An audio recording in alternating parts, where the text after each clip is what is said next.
अच्छा, अब हो क्या रहा है? हो ये रहा है जनाब कि इंडिया हमें मौका नहीं दे रहा कि हम किसी दूसरे टॉपिक पर भी बात करें इंडिया के अलावा।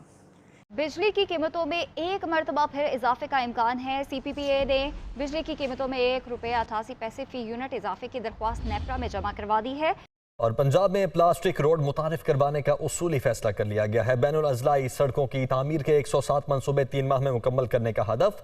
निगरान वज़ीर आला पंजाब मोहसिन नकवी ने प्लास्टिक रोड की तामीर के लिए प्लान तलब कर लिया है। बिन अल नहयान के साथ उनकी मुलाकात हुई है और उनके लिए एक सेरेमोनियल डिनर रखा गया और उनको वेलकम भी उसी तरीके से किया गया। और इस डिनर में ये भी खबर आ रही है कि तमाम का तमाम जो डिनर था वो वेजिटेबल यानी कि वेजिटेरियन था।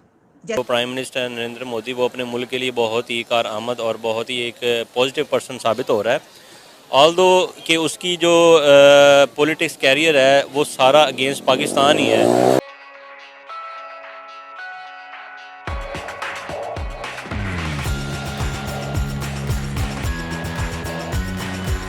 इतनी तेज़ी से डेवलपमेंट्स आ रही हैं इंडिया की हमारे सामने कि इंसान हैरान रह जाता है कि कोई दिन ऐसा नहीं जाता कि हमारे हमसाया मुल्क की तरफ से कोई बड़ी डेवलपमेंट, कोई बड़ी खबर, मतलब एक खबर नहीं, एक ही दिन के अंदर कई कई खबरें ऐसी आती हैं कि जिस पे बात करना बहुत ज़रूरी होता है। इसकी वजह ये है कि उन खबरों का इम्पैक्ट जो है वो इस रीजन पर भी पड़ता है, यानी पूरी दुनिया से ही जुड़ी हुई वो खबरें हैं।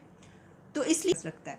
और आप जानते हैं कि पूरी दुनिया को इस वक्त टेक्नोलॉजी पहुंचाने के लिए जो है वो इंडिया की तरफ से ही, यानी एजुकेशन की हम बात करें, वो इंडिया का एक बड़ा नाम बन चुका है। अच्छा, फिर शेख ज़ैद बिन अल नाहयान से हमने देखा कि अमेरिका में हुआ ये, यानी चलें वैसे तो यूएई में भी जितना ज़्यादा नॉन वेज खाया जाता है, ये देखिए कितनी हैरानी की बात है कि उन्होंने पूरा अपना जितना भी मेन्यू था वो वेजिटेरियन रखा। और इससे पहले हम ये देखते हैं कि अमेरिका के बारे में मेरा नहीं ख्याल था कि ऐसा होगा वहाँ पर, लेकिन वहाँ पर भी जब वाइट हाउस में जब उनका स्टेट डिनर था तो उसमें ये बात सामने आई थी कि तमाम मेन्यू जो है वो वेजिटेरियन है और सिर्फ एक गेस्ट ऑफ ऑनर के लिए, बड़ी बात है।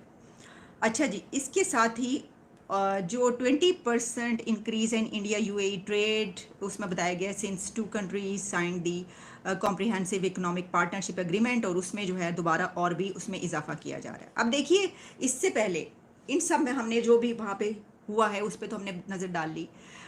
2019 में इंडिया के प्राइम मिनिस्टर को यूएई की तरफ से एक बहुत बड़ा सिविल अवार्ड दिया गया था, जिसको कहते हैं दी हाईएस्ट सिविल अवार्ड वहाँ का, ठीक है जी। और उनको बाकायदा उनकी तस्वीरें मौजूद हैं जिसमें वो उनको पहनाया भी गया और उसको वो इस तरीके से देखते हैं। इसके अलावा वहाँ पर योगा की जो है वो भी प्रैक्टिस बहुत होती है वहाँ के स्कूल्स में। उसके हमने इससे पहले भी देखा था, बल्कि हमें तो ये भी पता चला था कि सऊदी अरेबिया के स्कूल्स में जो है महाभारत पढ़ाई जाने लगी योगा से। योगा तो बहुत सारे काफ़ी कंट्रीज़ ऐसे हैं जिन्होंने अडॉप्ट किया और वो अपने उसमें जो है सिलेबस में उसको इस्तेमाल कर रहे हैं और लेकर चल रहे हैं। और जो उनको अवार्ड मिला था, दी हाईएस्ट सिविल अवार्ड, वो था ऑर्डर ऑफ जैद। और उन्होंने वो दिखाया था कि ये कितना ज़्यादा इम्पोर्टेंट है इंडिया एंड पाकिस्तान की जो है इस वक्त कोलैबोरेशन या पार्टनरशिप। और सिर्फ यही नहीं, हम तो ये देख रहे हैं कि अभी भी एक अवार्ड उनको मिला है इजिप्ट से, इसके अलावा काफ़ी मिल चुके हैं, ठीक है। और जो मंदिर बनाने की बात है, यानी उसमें जो हिंदू कम्युनिटी है इन कंट्रीज़ में जहाँ पर कभी पहले ऐसा सोचा नहीं जा सकता था, वहाँ पे तो अब ये बिल्कुल एक आम सी बात है। वो तो इसको बहुत इंपॉर्टेंस देते हैं कि जो माइनॉरिटीज़ हैं या जो इस तरीके से रह रही है, और ख़ास तौर पे इंडिया के वाले से तो उनकी बहुत गहरी नज़र है। वो कहते हैं कि हमें तो इनसे हर सूरत दोस्ती चाहिए। अब देखें, अगर इस सब में सारे सिनेरियो में हम कहाँ पर खड़े हैं इस वक्त वैसे तो हम कहीं नहीं खड़े, हम लेटे हुए हैं, लेकिन चलें फिर भी हम अगर इस पर नज़र डालें लें तो हमें अभी एक बड़ी मदद मिली है यूएई से, ये बात नहीं है। अरे ये ऐसी कोई बात नहीं है, तुसी है ना समझो, हम भी कोई छोटी मोटी ताकत नहीं है, हम बहुत बड़ी ताकत है। इसकी वजह यह कि हम उनसे पैसे निकलवा लेते हैं। उन्होंने अभी हमें $1 बिलियन दिए हैं, उसके ऊपर एक मरतबा क्या, अभी भी दिए हैं, इससे पहले भी दिए हैं, कई मरतबा दे चुके और देते रहते हैं।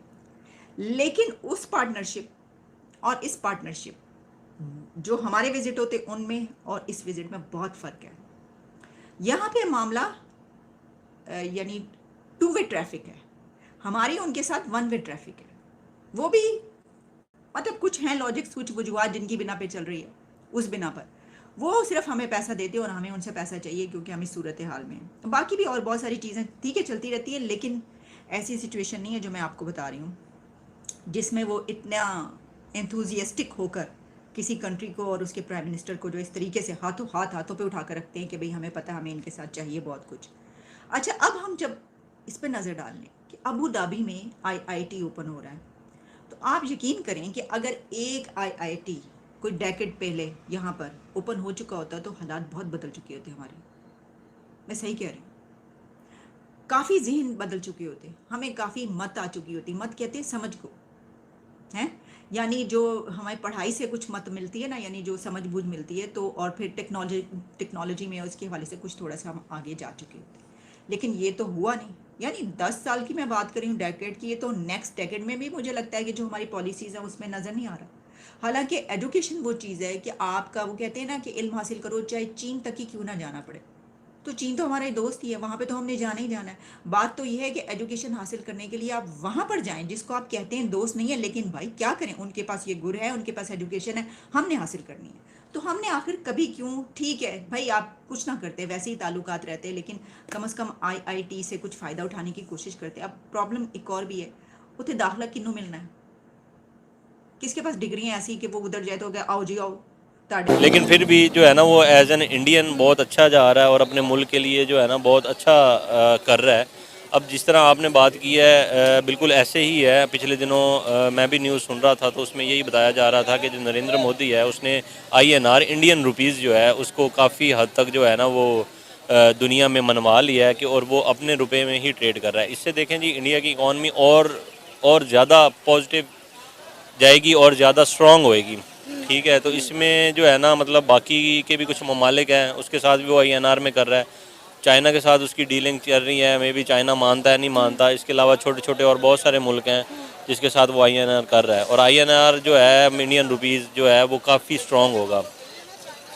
तो सर वक्त के साथ साथ आपको इंडियन रुपी की वैल्यू कितनी ज़्यादा बढ़ती हुई नज़र आ रही, जैसा कि आपने अभी खुद ही कहा कि बहुत सारी ऑलमोस्ट 18+ कंट्रीज़ ऐसी हैं जो इंडियन रुपी में इंडिया के साथ ट्रेड करने को तैयार है। और अगर हम UAE की खासकर बात करें तो ये टॉप ट्रेडिंग पार्टनर है इंडिया का, और इनके दरमियान जो ट्रेडिंग पैक्ट अप साइन हुआ है कि ये दरहम और रुपी में ट्रेड करेंगे, तो इससे इंडिया को कितना मज़ीद फ़ायदा होगा? देखिए जी, मैंने अभी आपको ये बता रहा था कि इंडिया को बहुत ज़्यादा फ़ायदा होगा, उनका रुपया स्ट्रॉन्ग होगा। बेसिकली एक मुल्क का फ़ायदा वो यही होता है कि उसका रुपया स्ट्रॉन्ग हो, और इंडियन रुपया जो है वो ऑलरेडी आपको पता है कि वो काफ़ी हद तक स्ट्रॉन्ग हो चुका है। अगर हमारी बात की जाए या छोटे ये बांग्लादेश की बात की जाए तो हमसे वो काफ़ी आगे निकल चुका है, और इससे इस ट्रेड से उनको और मज़ीद फ़ायदा होगा। इस ट्रेड से ये होगा, UAE जो है ना वो आपको पता है कि एक बिज़नेस हब बनता जा रहा है। ठीक है, तो अगर UAE उसको इंडियन रुपये के साथ अगर ट्रेड करेगा तो उसको देखी दिखाई में और बहुत सारे ममालिक आएंगे इस चीज़ के लिए, और जब वो आएंगे तो ऑटोमेटिकली इंडियन रुपया स्ट्रॉन्ग होता जाएगा। और आपको पता है जो जिस मुल्क का रुपया स्ट्रॉन्ग है वो ऑटोमेटिकली उसकी हर चीज़ स्ट्रॉन्ग है, उसका ट्रेड बड़ा अच्छा होता है, इंटरनेशनल कंपनीज बहुत ज़्यादा आती हैं और उसी की ही करेंसी में ट्रेड करती हैं। तो इसमें तो कोई शक वाली बात नहीं है कि जो है ना ये चीज़ तो सर हमें देखने में भी पता चल रहा है कि जिस तरह बहुत सारे इन्वेस्टर इंडिया में जाकर इन्वेस्ट करने को तैयार है, बल्कि कर भी रहा है। और नरेंद्र मोदी जो US दौरे पर जा रहे हैं, तुर्की जा रहे हैं, फ्रांस जा रहे हैं, UAE जा रहे हैं, तो उनका मकसद भी यही है कि वो अपनी इकॉनमी को बूस्ट करें, इन्वेस्टर अपने मुल्क में ज़्यादा से ज़्यादा लेकर आएँ। वो नए नए गोल सेट कर डिफरेंट कंट्रीज़ में जा रहे हैं, नई नई डील्स करके आ रहे हैं। अच्छा, आप अगर हम बात करें, इस वक्त करेंसी की बात हो रही है, तो पाकिस्तान की करेंसी को आज आप कहाँ पर देख रहे हैं? पाकिस्तान की करेंसी थोड़ी सी डगमगा ज़रूर रही है, लेकिन इंशाल्लाह अज़्ज़ व जल ये स्ट्रॉन्ग हो जाएगी। With the passage of time ये स्ट्रॉन्ग हो जाएगी, हम भी इंशाल्लाह स्ट्रॉन्ग हो जाएंगे। जिस तरह जो है हम पहले थे, बाकी कुछ हालात हमारे मुल्क के आजकल थोड़े से नहीं अच्छे इकोनॉमिकली, लेकिन इंशाल्लाह इन फ्यूचर हमें लग रहा है कि हमारा मुल्क भी तरक्की करेगा और इंशाल्लाह हम इंडिया से बहुत ऊपर जाएंगे इन फ्यूचर।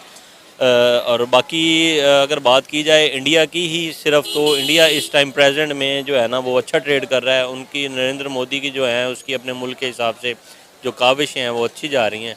बाकी इंशाल्लाह इन फ्यूचर हमारे जो है वो जितने भी हैं हुक्मरान वो भी कोशिश कर रहे हैं, तो इंशाल्लाह हम भी स्ट्रॉन्ग हो जाएंगे।